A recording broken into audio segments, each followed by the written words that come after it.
We've done the flying geese. They have left for the winter and are heading down south. We have done the half square triangles and have probably made so many that they became whole squares again. Well, this week we will make patchwork out of everything and explore different ways of making 4 patches. Let's get started.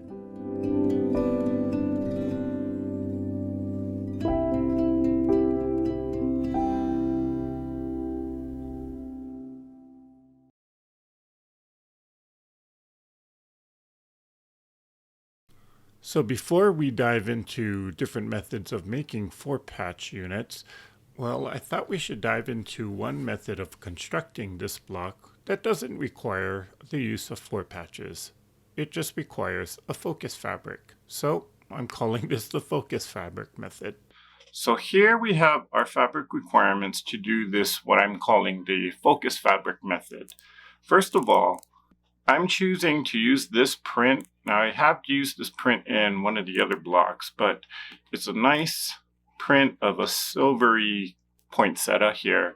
This piece right here measures 4.5 by 6.5, and this will be the main part of the stocking. I also got smaller pieces in which this is a 2.5 inch square, and I have an extra one. I'm just going to see if I like the 2.5 inch square with the print or one with more of the background black.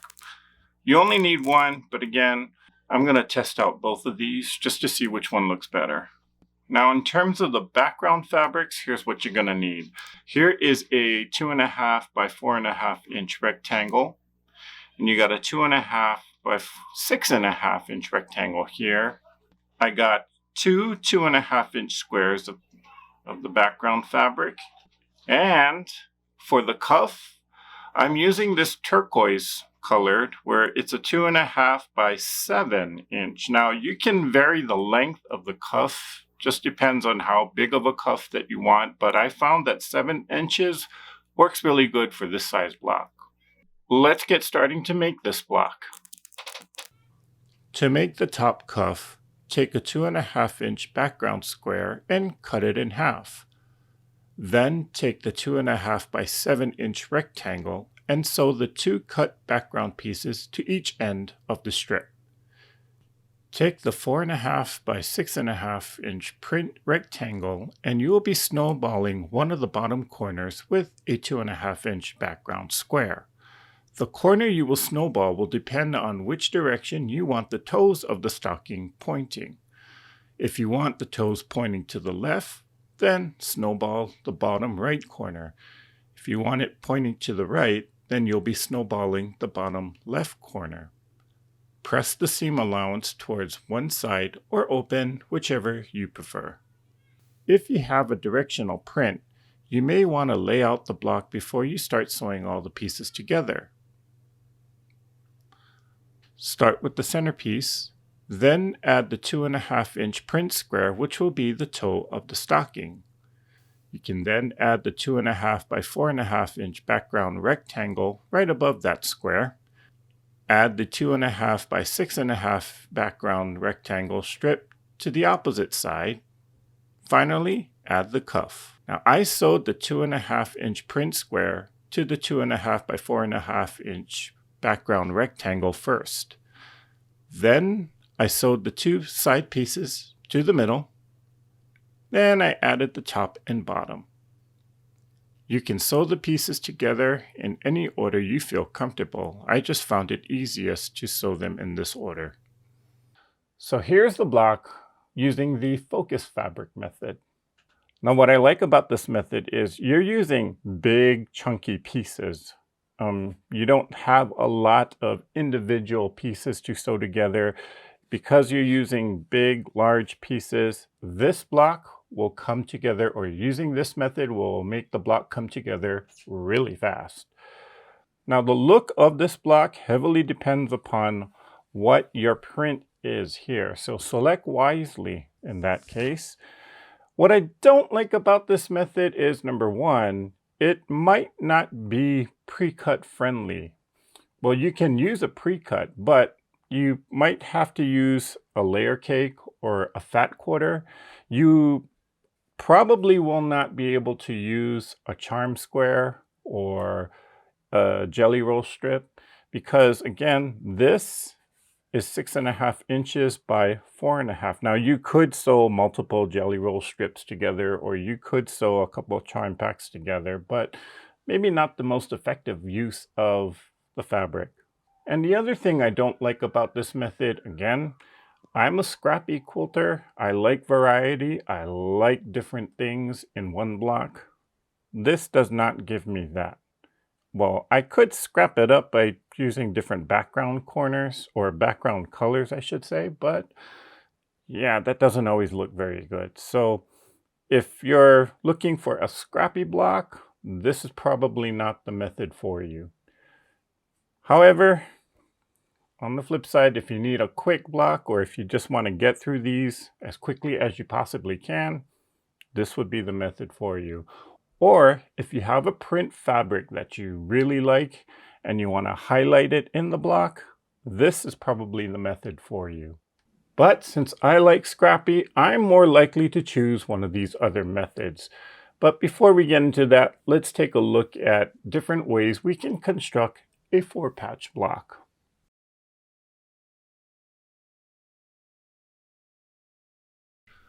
First, let's just sew individual squares together. Now this is probably the most common way to create a 4-patch unit. All you need are 4 squares of equal size, and in our case, we're using 2.5-inch squares. You'll sew them into pairs, and then sew the pairs together. Now I do find that pressing the seams to one side makes it easier to nest the seams and getting a matching center point. In terms of fabric colors and placement, well, that's up to you. Or if you're following a pattern, the pattern should tell you where to place your fabrics. Now it's pretty common in a 4-patch unit where it is only made up of 2 different fabrics, 2 squares of each fabric, and they're placed in opposite corners diagonally from each other. But in this quilt, you can decide the fabric placement and how scrappy you want to make it. And speaking of which, well, that's what I like about this method. You can make it as scrappy as you want, or not. And depending on the size 4-patch unit you need, well, it's very pre-cut friendly. But on the downside, if you are making hundreds of 4-patch units that need to look the same or similar, this may not be the most effective way to create them. Still, it is a favorite of mine, just because of the scrappiness of it. Now, since we are creating 4-patch units with 2.5-inch squares, we can also use the charm square method. Take 2 5-inch squares and put them right sides together. Sew a 1/4-inch seam on the left and right edges. Cut the square in half, and you should get 2 units that look like 2 strips that were sewn together. Now take those 2 units and place them right sides together again, but this time place them so that the opposite fabrics are on top of one another. And as you can see here, the seam that I previously sewn is running vertically in the center. So this time I will sew another 1/4-inch seam. It will be to the top and bottom edges. Then we'll cut it in half once again, and we should have 2 4-patch units that will look similar. So let's take a look at these 4 patches made with charm squares. So one of the things, well, there's a few things that I like about this particular method. Number one, it's very pre-cut friendly.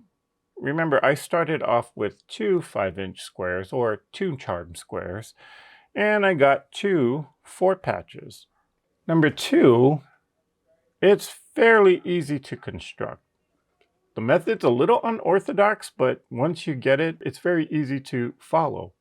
Number 3, very quick to construct too. It doesn't take very long for you to actually get these 4-patch units. So sometimes when I need a lot of 4-patch units and, well, they might not look totally scrappy, this is the method I'll go with.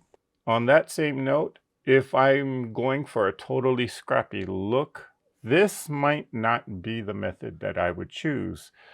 If I'm looking for a 4-patch that has 4 different fabrics, yeah, you can't accomplish that using this particular method. Well, it's quick, simple, and you can get a lot of them done. So this is one of the go-to methods that I personally like to do. Now, the other method that I like to do is what I call the strip method. So let's take a look at that next. If you like strip piecing, this is the method for you. Start with strips of whatever size you need.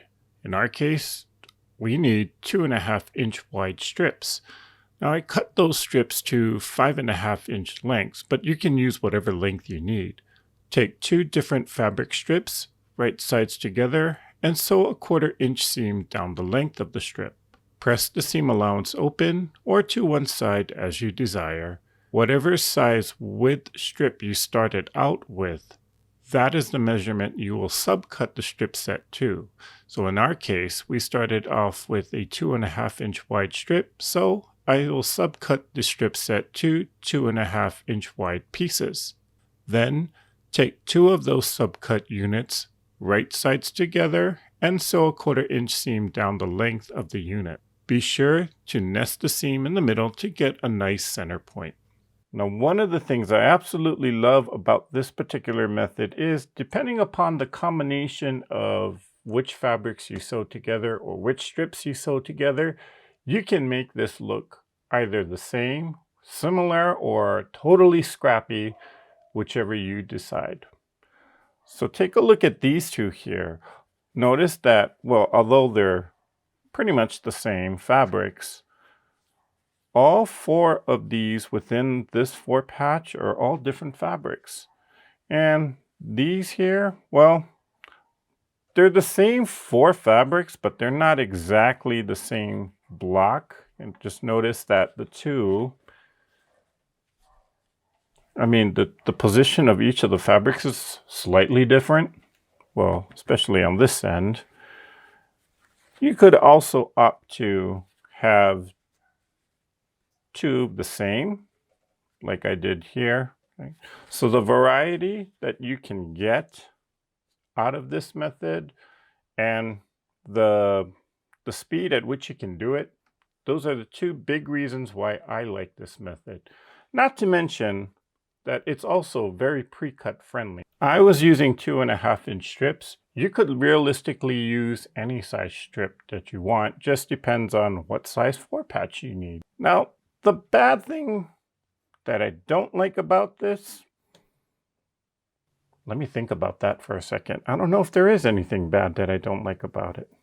So when do I use this method? Well, it's fairly quick. You can get a huge variety, or I could do the same block over and over and over and over. So when I need a lot of these units, either to look scrappy or to look the same, this is one method that I consider doing in creating 4 patches.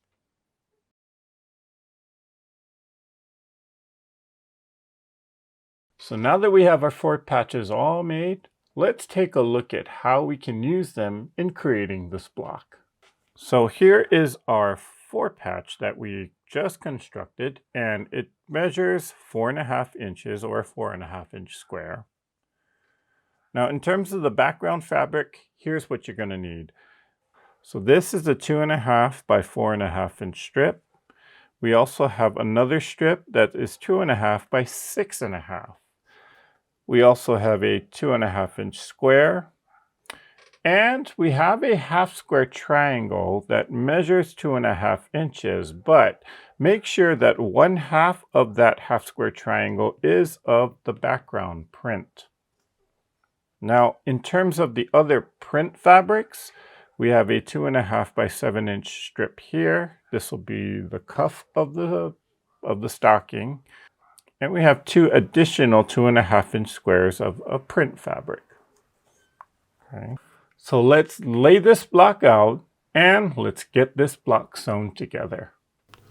Now let's lay out all the pieces. Now, just like the focus fabric method that we did at the beginning of this video, you'll need to determine which way you want the toe of the stocking to point. If you want the toe pointing to the left, then your 2.5-inch half square triangle will go on the bottom right corner. If you want it pointing to the right, then it goes on the bottom left. Now what I forgot to do, and you see me doing that right now, is to cut the 2.5-inch background square in half.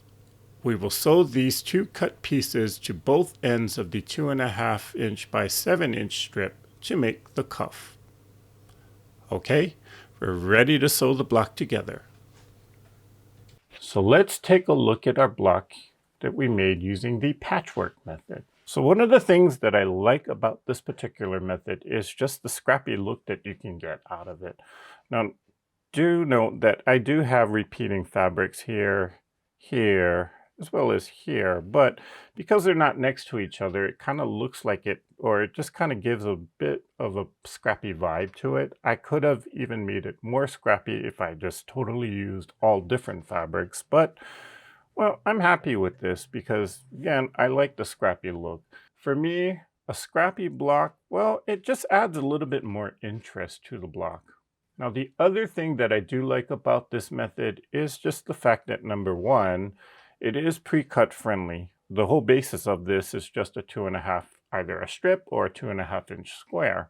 There are certain things that I don't like about this method, but the main thing is because you are constructing individual units together, for me at least, it's not the quickest method to do.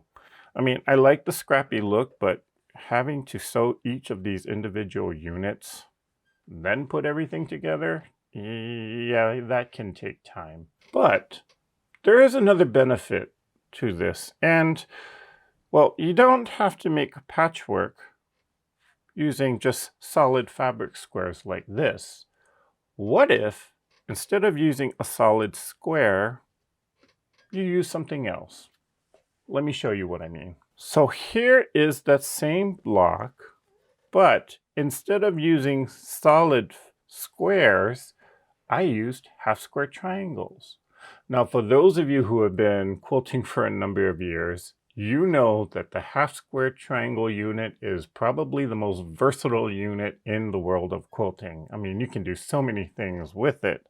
So I used half square triangles here, and the layout, well, this is the layout that I chose. And notice that it just sort of gives you that striped effect. Well, this here is a little bit of an oddball, but I liked how this particular version of the block came out.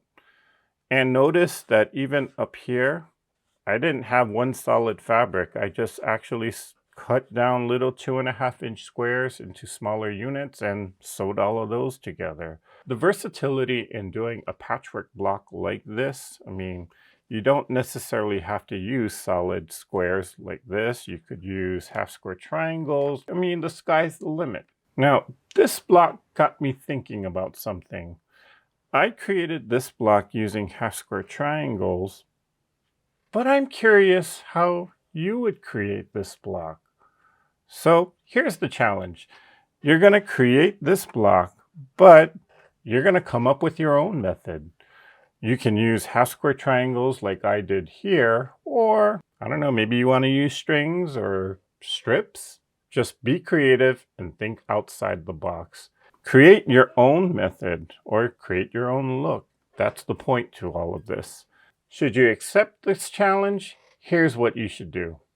Create your block and post a picture of your creation to the Treasure Heart Creations Facebook group using the hashtag THCXmas2022. Or if you're on Instagram, you can also post your picture there using that same hashtag. Now, if you're not on Facebook or you're not part of the Treasure Heart Creations Facebook group and maybe you don't even know what Instagram is, well, you can also email me your picture. The emails are listed below in the description of this video. Now, should you accept this challenge and you post the picture or you email me the pictures, well, you'll be entered into a prize drawing. And if you want to find out what that prize is, wait to the end of the video. So let's get thinking. Let's get our creative minds and creative juices flowing. And I can't wait to see what you guys create.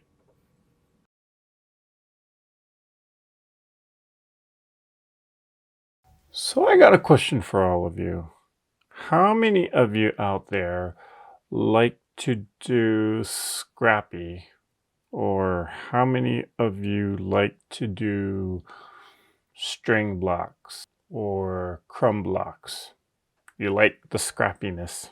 What I'm thinking, and don't quote me on this, but I'm actually thinking about doing a project of just strings and scraps, or things like working with crumbs. I'm just kind of thinking out loud about that. Personally, me, I love crumbs and I love doing string blocks. In fact, I got a stack of string blocks somewhere, and well, I need to use them up. Yeah, I kind of figured if I have all these string blocks that I need to do something with, why don't I string the rest of you along with me? I know some people don't like Scrappy, and I know some people just can't do things like improvisation. They have to have structure to it. That used to be me, not anymore. You know, I keep this bin of crumbs. Well, not much left in here because I've been kind of working at it. But, you know, I keep crumbs on the side, and every time I need to sew a piece of scraps together, I'll look for that bin, and out comes the crumbs, and well, before you know it, you got a large piece of fabric that you can make a block with. I do know that some people, not me, but some people just have problem or don't really have an appetite for crumbs. But where are you on the spectrum? I mean, do you like Scrappy? Do you like to do string blocks? Do you like to do strip sets? Leave a comment down below. And well, if there's a lot of people that are interested in this, then maybe I'll share some of my blocks that I do. I do have one project somewhere. You ever notice that whenever I say things, I have something, it's somewhere here? Yeah. That just usually means I need to clean up the space, which I kind of do. And I need to kind of rearrange some things. So, you know, after this project is done, and maybe during the holidays, or maybe towards the new year, I will just be rearranging the space because, well, I do like the setup, but yeah, time for a change. One of these days, I will be doing some strings or doing something with those string blocks and those crumbs. You know, it's just one of those projects where you say one of those days, I'm going to get to it. I have a long list of that.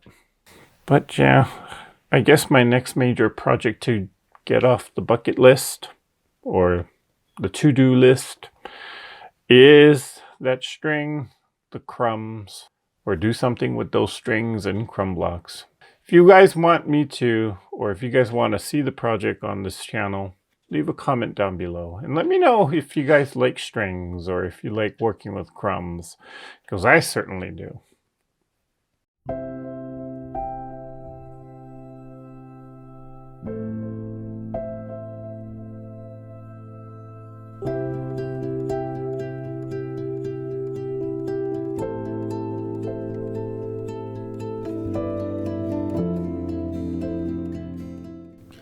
Now don't forget about the THC Xmas 2022 challenge.